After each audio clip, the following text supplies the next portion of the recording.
Saturday afternoon, 2:30. I actually left home today at midday, 12 o'clock, to get a train from Stratford to Broxbourne, then walk up the Lea Valley to Hertford. So I was really looking forward to it. Unfortunately, there's been a tragedy on the train network, and I hung around at Stratford until 1:45, and that's when I finally gave up. So I just thought, when in doubt, head for the forest. I need a walk. Obviously I've lost 2 hours, but I'm just going to take a wander up through the forest to walk off the frustrations, possibly as well end up down at the Lea Valley. I had a real craving to walk in the Lea Valley, so I'm going to veer from Loughton Station, where I started, up the wonderful Ollard's Grove. Apparently Ollard was a medieval landowner in the area, and that was part of his land. It's interesting, isn't it?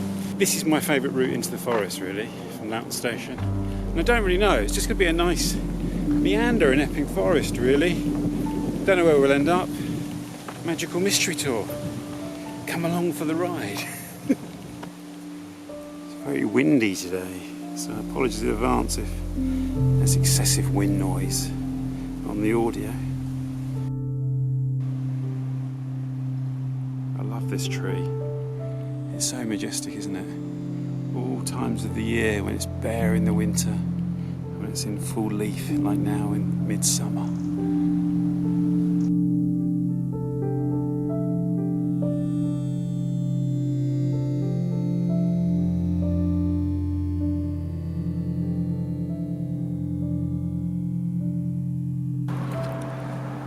So this is one of the areas where they've reintroduced grazing cattle in the forest. So hopefully we'll see some. I haven't on my last couple of trips in the forest, I'll be honest with you. My feeling is that we should head towards Whitehall Plain. I walked this way, I think it was last weekend actually. It was really delightful in the trees and the woods there. I love these shelters that you get here in the forest. I think they must do like bushcraft workshops and maybe part of the Duke of Edinburgh's thing. You find these scattered throughout the forest. I am shockingly bad at tree identification, particularly as my dad can identify every plant in the wood and the forest. But I think these are beech trees, and I make that assessment on the basis that I remember the mailman telling me that not a lot grows beneath beech trees because the canopy is so thick it blocks the light out. The only thing you'll find, he said, is holly. So I could be wrong. Hopefully by the time you're watching this I will have uploaded the interview I did, the audio interview I did with the brilliant illustrator and artist Rachel Lilly, who has a show on at the moment at the Vestry House Museum, brilliant Vestry House Museum in Walthamstow, and it's all about Epping Forest, and I interviewed Rachel down there at the show. So that'll be on my SoundCloud page, which is Fugur, same as this YouTube channel, and it'll be on my blog, The Lost Byway, and obviously I'll link to it below as well. But really recommend getting out to the Vestry House to see Rachel's show. Fantastic. I'll have key sites within the forest that I have interest in, and it's kind of a pilgrimage really to find and discover these places, both again trodden places, things that are mapped and perhaps accessible, and then things that are a bit more off path. And some of the best places I've seen don't have a direct path in. I think one of my favourite places in Epping Forest is a place called Deer Shelter Plain. Just that kind of that feeling of surprise, that moment of total illumination when you discover some of these places. I don't have my copy of Buxton's Epping Forest, so I feel a little bit naked without it. But of course I wasn't planning on coming into the forest, so its absence is with me though. Best maps of the forest are in Buxton's Epping Forest, first published I think 1890, 1888, something like that. I have to make do with the OS map. I'm always trying to find little patches of the forest I haven't been to before. I think this little path here is one of them.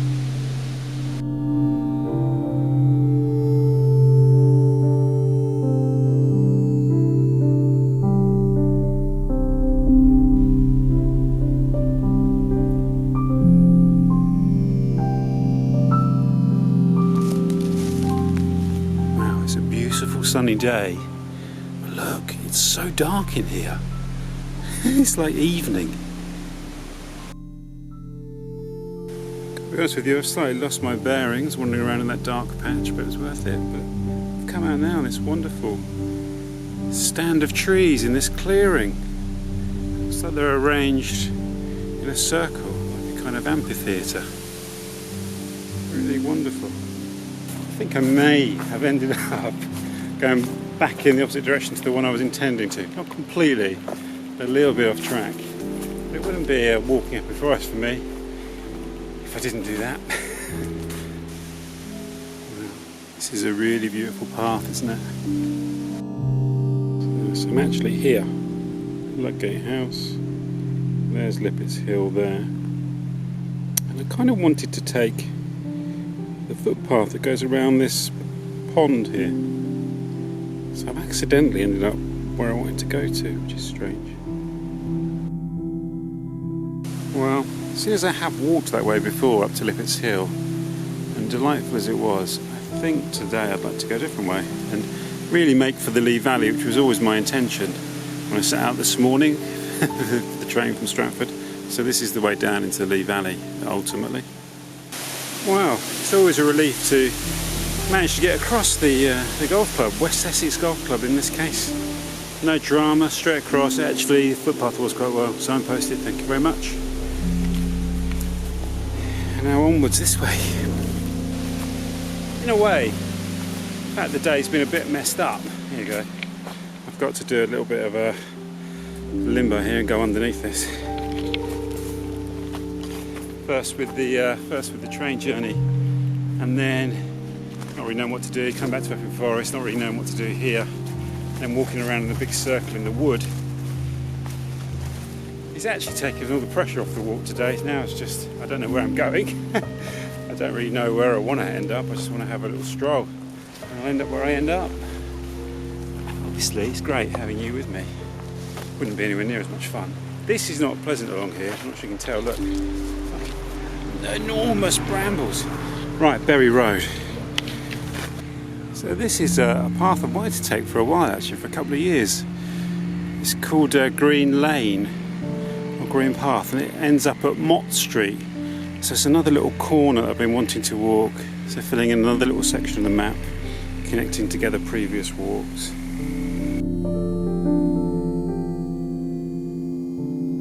That blackberry was so sweet, it was delicious.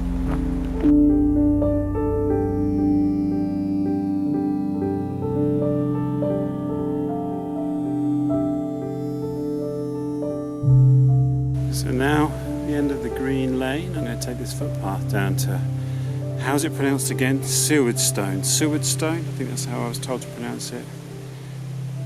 The settlement of a Saxon called Saywood, apparently. Sewardstone, there you go. Sewardstone. Sewardstone.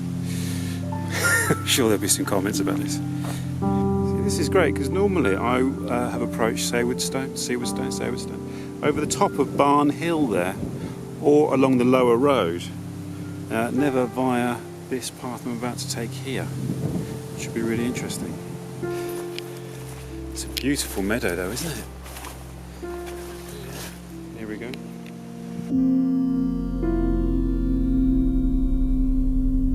As I delight in mentioning every time I walk through here, through Sewardstone, Sewardstone.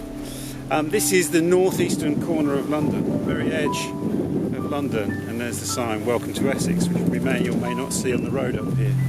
But it really feels like the edge of London, doesn't it? A bit like the walk I did last week when I went out through Denham, from Ickenham through to Denham, and there's a tunnel that takes you under the M25. Very pronounced exit from London. It's wonderful.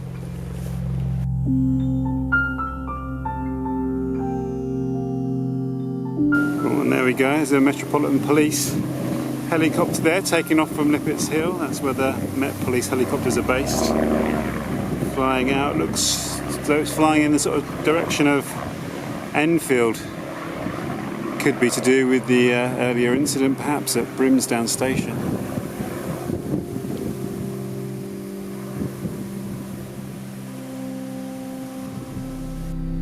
Fantastic view from this hill here, along from Barn Hill. I don't know if this is still Barn Hill, but now I'm looking northeast, the hills around the edge of Waltham Abbey, and then the fields beyond.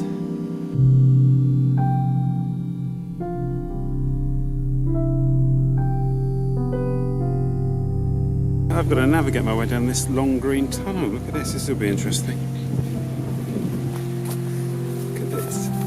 Isn't this funny? It's a true green tunnel, processional archway, a fairy path. I'm pretty sure we're in Essex now, and I've got to try and find the path that leads off to the left here that takes you down onto the Lee Valley Path and up to Enfield Lock. So actually look, this little section here is on the London Loop, which I think is the Enfield to Chigwell section. It just goes down this new estate here to pick up the Lee Valley Path.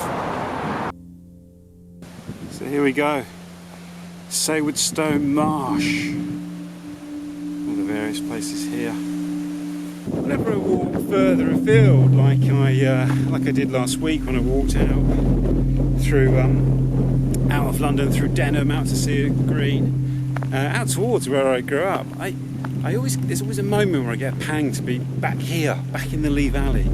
It's strange, isn't it? And I think, oh no, I must go back to the Lee Valley soon. And I feel like I've walked here too much almost. I need to go to other places.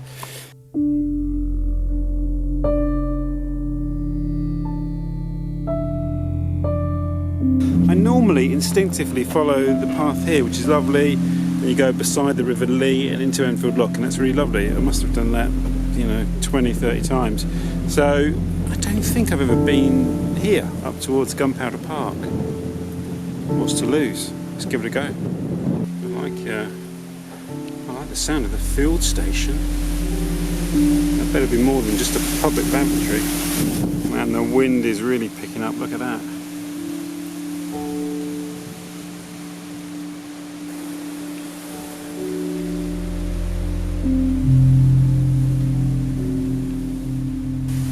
Well, I've never been along here. All the times I've walked up the Lee Valley to Waltham Abbey, never been along this path here. There's always something new to discover. Just looking back towards the hills I recently descended. Isn't it beautiful out here? You can see why I'd pine for it. There we go, the M25, which we've got to go beneath. Forever Ian Sinclair's Road, due to his book London Orbital. I actually passed under here with Ian and was able to say that to him. It was great. We had a really lovely conversation about that book and that walk. That was for Andrew Cotting's film Edith Walks.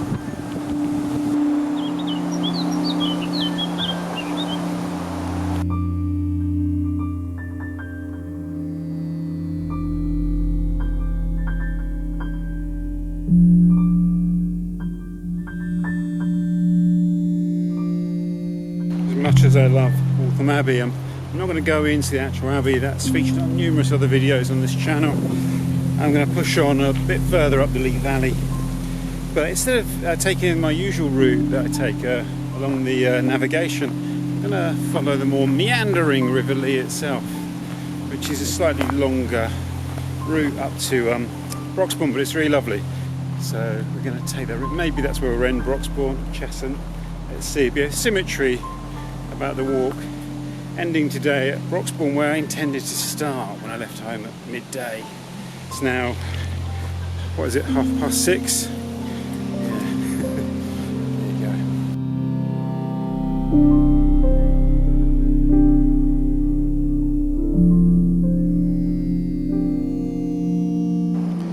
One of the things I love about coming out here is, no matter what else is going on in the world, it always just seems so peaceful and relaxing up along the Lee Valley. Once you get to Waltham Abbey and beyond,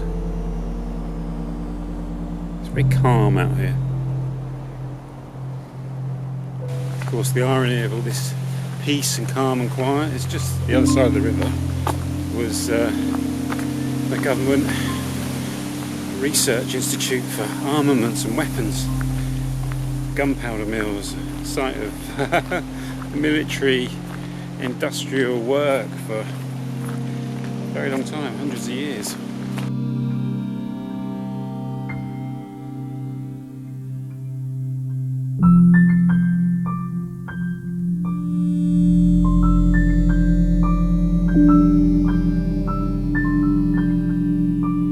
And this is where we are. So I think this is Waltham Abbey down here. We're up here, you can see Broxbourne. We're about halfway between Waltham Abbey and Broxbourne.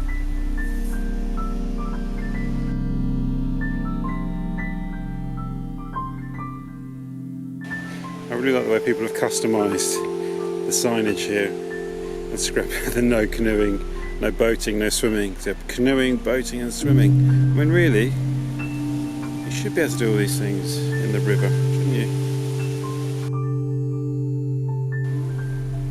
Imagine the Viking longships making their way along here. So this section of the Lea is marked by these really broad stretches of water that all seem to be marked on the map as various types of marshes. Holly Mead Marsh or Hollyfield Marsh. I think this one's called Hook's Ditch Marsh as well. We're moving up towards Fisher's Green here. It's a really magical landscape, isn't it? There's a definite connection between this landscape here and the lower Lea Valley you see around the Olympic Park. It's part of the same whole ecosystem, although you would never really think that. You know, we don't talk about Hoddesdon and Broxbourne and Cheston in the same breath as Stratford, but there is this direct umbilical link through this waterway and this landscape and topography and this whole ecosystem that connects the two. And probably one of the good things I would say about what they've done in the Olympic Park is you do get a sense of that now actually in parts around the waterways in the Olympic Park. I was down there yesterday and the waterways are definitely a real feature in that park, a real presence.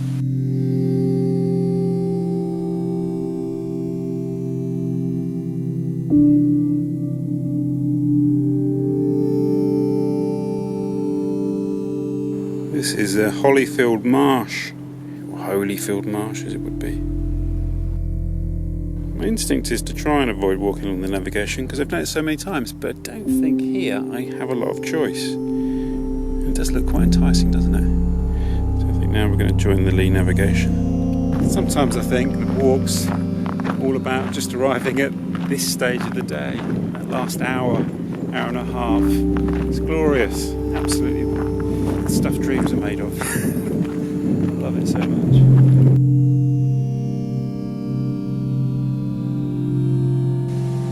Got the familiarity of the Lea navigation. I love this stretch here. One of the things I really like about walking the same paths multiple times over a long period of time, you get all the kind of flashbacks of memories of what you were thinking at that same point. Various different times in the past. It's like you've sort of deposited the memories here and they get released as you step on them. Like little memory landmines. And this is a lovely stretch full of fantastic memories. Many different walks at different times. It's really lovely.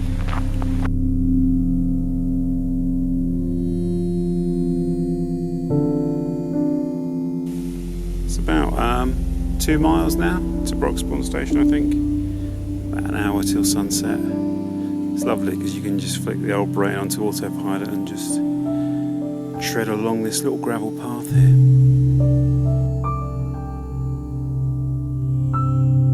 Just coming into Broxbourne now. What time is it? 8:15.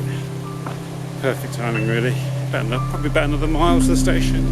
3/4 of a mile. What a great walk, very unexpected, really just unravelled as we went along, didn't it? And it's lovely to end up at the point in which I intended to start my walk today. It's a satisfying end to the day, that is. Thanks so much for coming with me. As ever, you've been great company, as you always are, and I look forward to seeing you on the next walk.